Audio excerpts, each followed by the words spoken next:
Cette vidéo a été supprimée, possiblement parce que j'aborde un sujet relativement clivant. Lex Luthor est raciste. Quels sont tous les messages derrière le film Superman? On va essayer de les décortiquer parce que le conflit israélo-palestinien. Voilà, je suis désolé, mais c'est tellement explicite que c'est impossible de passer à côté. Et ça me fait beaucoup rire d'observer la couleur de peau des gens qui n'ont pas aimé le film. Parce que Superman, c'est un film pro-émigrant.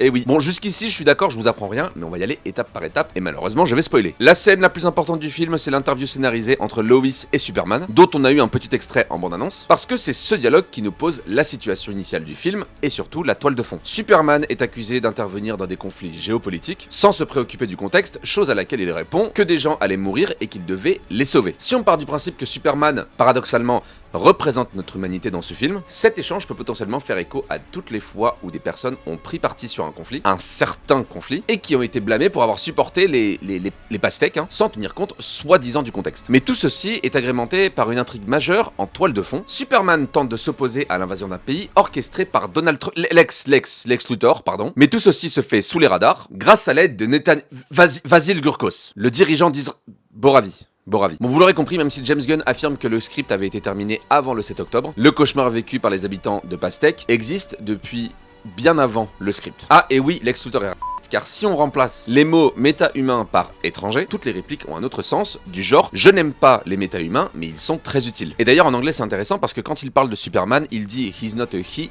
he's an it ». Cette phrase traduit beaucoup mieux sa xénophobie, parce qu'il me semble qu'en français, ça dit un truc du genre « c'est pas un homme, c'est une chose ». D'où le discours un peu niais à la fin, où Superman dit à Lex qu'il est aussi humain que n'importe qui, et même si c'est un peu niais, et ben ça appuie tout le propos du film. Et vous, quels sont les messages que vous avez perçus dans ce film?